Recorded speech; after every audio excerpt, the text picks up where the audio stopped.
یہ میری خوش قسمتی کہ میں حضور کا امت ہوں۔ ساری زندگی اس کا شکریہ ادا کرتا رہوں تو کہ شکر ادا۔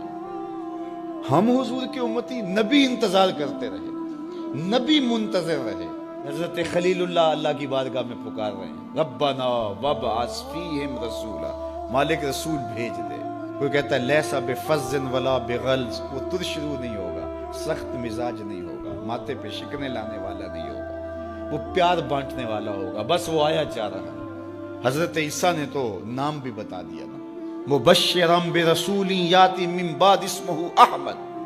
لوگوں میں جا رہا ہوں، چلو نام بھی بتا دیتا ہوں، میرے بعد جو آنے والا اس کا نام احمد ہوگا۔ نبی انتظار کرتے رہے، 12 نبیوں نے انتظار کیا حضور کی امت میں ہونے کے لیے، تمنا کی۔ نستورہ راہب انتظار کرتا رہا، بحیرہ راہب انتظار کرتا رہا۔ شب ہجر کی سختیاں کوئی اس سے جا کے پوچھے، تیری راہ تکتے تکتے جسے صبح ہو گئی۔ زندگیاں گزار دی انہوں نے۔ سلمان فارسی کی کہانی سن لو، مجوسی کے بیٹے تھے، حق کی طلب میں نکلے، باپ نے گھر سے نکال دیا، ایک پادری کے پاس جا کے رکے، زندگی بھر اس کی نوکری کی۔ جب اس کا آخری وقت آیا، اس نے کہا میری تدفین کے بعد غموریا چلے جانا، وہاں کا پادری خدا رسیدہ ہے، تجھے اس سے کچھ مل جائے گا۔ کہتے میں وہاں سے غموریا آ گیا، پھر اس پادری کی ساری زندگی خدمت کی۔ جب وہ مرنے لگا تو اس نے کہا کوئی ایسا شخص نہیں ہے جس کے پاس اب میں تجھے بھیجوں، لیکن نبی آخر الزماں کے ظہور کے لمحے آ گئے۔ تو یہاں سے یثرب چلا جا، وہ اس نبی کی ہجرت گاہ ہوگی، تیری زندگی سنور جائے گی، تو نے بڑی محنت کی ہے، بڑی نوکری کی ہے میری۔ کہتے میں نے اس کو کہا کہیں ایسا نہ ہو میں دھوکہ کھا جو مجھے کوئی نشانی بتا دے۔ اس نے کہا 3 نشانیاں، ایک صدقہ نہیں لے گا، دوسرا ہدیہ رد نہیں کرے گا، تیسرا 2 کندھوں کے درمیان مہر نبوت ہو۔ کہتے ہیں میں نے اس کی تدفین کی، یثرب کی جانب جاتے ہوئے ایک قافلے میں شامل ہو گیا۔ انہوں نے مجھے پکڑ کے اپنا غلام بنا لیا، لیکن میرے پہ مہربانی یہ کی کہ مجھے بیچا جا کے مدینے میں۔ ایک یہودی نے مجھے خرید لیا، میں اس کے باغ میں گوڈی کرتا تھا، کام کرتا تھا، کھجوریں توڑتا تھا، لیکن میں انتظار میں تھا کہ کبھی وہ نبی آخر الزماں آئے تو مجھے دید ہو، کبھی عرش پر، کبھی فرش پر، کبھی ان کے در، کبھی در بدر۔ غم عاشقی تیرا شکریہ، میں کہاں کہاں سے گزر گیا۔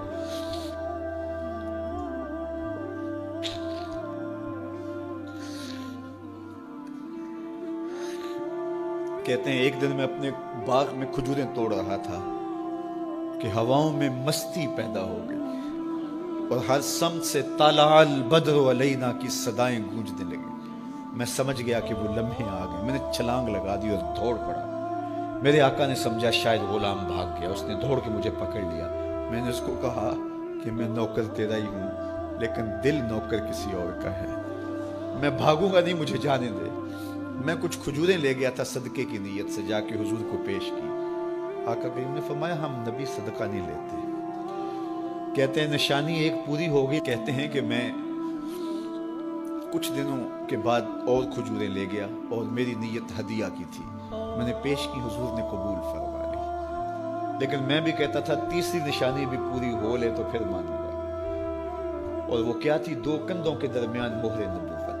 کہتے ہیں ایک دن حضور میرے باغ میں آئے اور آقا کریم نے اپنے مبارک کندھے پہ چادر رکھی ہوئی تھی اور چادر کی اوٹ میں مہر نبوت چھپی ہوئی تھی، اور میں پیچھے ہو کے دیکھتا تھا، اور میری آرزو یہ تھی کہ کوئی تیز جھونکا ہوا کا آئے اور چادر ہٹ جائے اور میں مہر نبوت کی زیارت کر لوں۔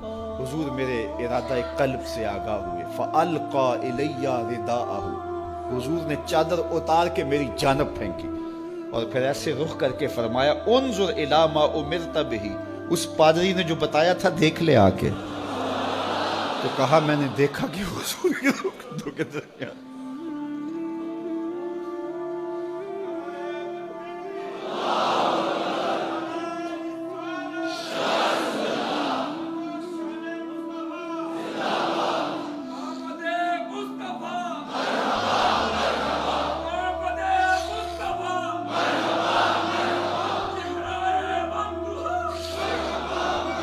شب ہجر کی سختیاں کوئی اس سے جا کے پوچھے، تیری راہ تکتے تکتے جسے صبح ہو گئی۔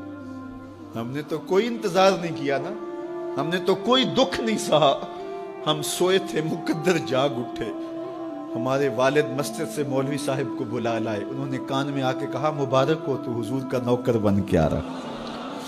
میرے والد گرامی ایک شعر جھوم کے پڑھا کرتے تھے, محمد جانے جانا ہے پیغمبر ہو تو ایسا ہو, رسولوں کی بشارت سے مبشر ہو تو ایسا ہو, امر توقیر کا سب کو موکر ہو تو ایسا ہو, کیا ہم کو غلام ان کا مقدر ہو تو ایسا ہو. میں اپنے مقدر پہ قربان نہ جاؤں, آپ اپنے مقدر پہ نثار نہ جائیں. ہمیں وہ نبی ملا جو نبیوں کا نبی. بنو سعد کے مقدر بھی جاگ اٹھے. اللہ اکبر, کیا وہ خوش نصیب وادیاں تھیں, کیا وہ خوش بخت پہاڑ تھے بنو سعد کے, جہاں حضور نے زندگی کے ابتدائی سال گزارے. اللہ اکبر.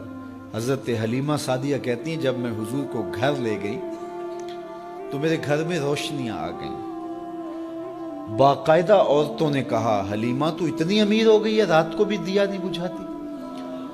بڑے امیر کبیر گھرانوں میں بھی رات کو لوگ دیا بجھا دیا کرتے ہیں, لیکن تو اتنی ہی امیر ہو گئی ہے کہ رات کو بھی تیرے گھر کا دیا نہیں بجھتا.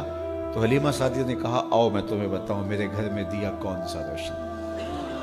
باقاعدہ ہم جولیوں کو بلایا, پالنے میں حضور تھے, اشارہ کر کے کہا ما کننا نحتاج الی السراج من یوم اخذناہ, جب سے یہ پیارا گھر آیا ہے میں نے سارے دیے توڑ دیے. دیے کی ضرورت نہ مشعل کی حاجت, عجب روشنی تو نے پائی حلیمہ, بڑی تو نے توقیر پائی حلیمہ, بنی تو محمد کی دائی حلیمہ. کہا ما کننا نحتاج الی السراج من یوم اخذناہ, جب سے یہ پیارا گھر میں آیا ہے میں نے سارے دیے توڑ دیے. جہاں روشنی چاہیے ہوتی ہے حضور کو اٹھا کے اس کمرے میں لے جاتے ہیں, وہاں انوار پھیل جاتے ہیں, روشنیاں پھیل جاتی ہیں. کیسے اجالے پھیلے, کیسی روشنیاں پھیلے.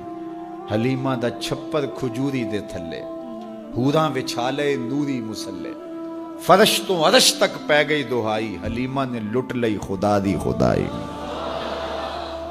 اللہ اکبر. وہ سارا دن تو صحراؤں میں گھوم لیتی تھی, اسے جب بھوک لگتی تھی لبوں کو چوم لیتی تھی. بخت جاگے حلیمہ سعدیہ کے حضور ان کے گھر آئے. اللہ اکبر. جدھر سے گزرتے گئے نور پھیلتا گیا, انوار پھیلتے گئے.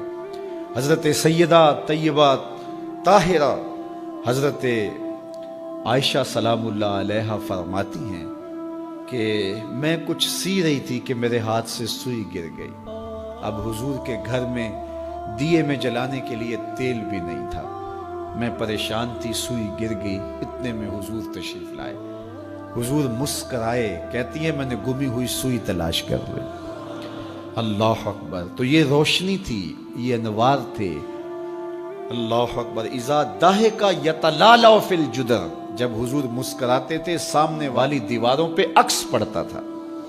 اللہ اکبر. جب مسکراتے تھے نور پھیل جاتا تھا. اذا تکلم رؤیا کالنور یخرج من بین ثنایاہ, حضور کے سامنے والے دانتوں میں ہلکا سا فاصلہ تھا, اور جب آقا کریم گفتگو کرتے تھے وہاں سے نور کی کرنیں چھن چھن کے نکلتی تھیں, انوار پھیل جاتے تھے. ایسا نوری ماحول, ایسا نورانی چہرہ. حضرت ابو ہریرہ بولے کل قمر لیلۃ البدر لم ارى قبلہ ولا بعدہ مثلہ. کیا پوچھتے ہو, 14ویں رات کا چمکتا ہوا چاند تھے میرے حضور. پھر کہا نہیں نہیں نہیں, حضور جیسا نہ پہلے دیکھا نہ بعد میں دیکھا. حضرت حسان بن ثابت پاس کھڑے تھے. کہا دیکھتے کیسے, کسی ماں نے جنم دیا ہوتا تو دیکھتے. خدا نے وہ سچائی پن چھڑیا جدے وچ محمد نو ٹالیا سی. حسینہ جمیلہ دا منہ موڑ دیتا, محمد بنا کے قلم توڑ دیتا. مثل او در عالم امکان متصور نیست. حضرت شیخ مجدد کہتے ہیں حضور کی مثل بزم عالم میں ممکن ہی نہیں ہے, ہو ہی نہیں سکتا. اور اقبال کا لہجہ بھی دیکھیے, رخ مصطفیٰ ہے وہ آئینہ کہ اب اس سا دوسرا آئینہ, نہ کسی کی بزم خیال میں نہ دکان آئینہ ساز میں. تو وہ پیکر تراشا, وہ پیکر تراشا, مکھ چند بدرشا شانی ہے, متھے چمک دی لاٹ نورانی ہے, کالی زلف تیک مستانی ہے, مخمور اکھی ہن مد بھری. کیسا جمال دیا, کیسا حسن دیا. اچھا بریلی کے امام سے بھی پوچھ لیجئے. اللہ اکبر. بل بل نے گل ان کو کہا, کمری نے سروے جاں فضا. بلبل کی منتہائے پرواز تو یہی ہے نا، کسی کو بھول گئے۔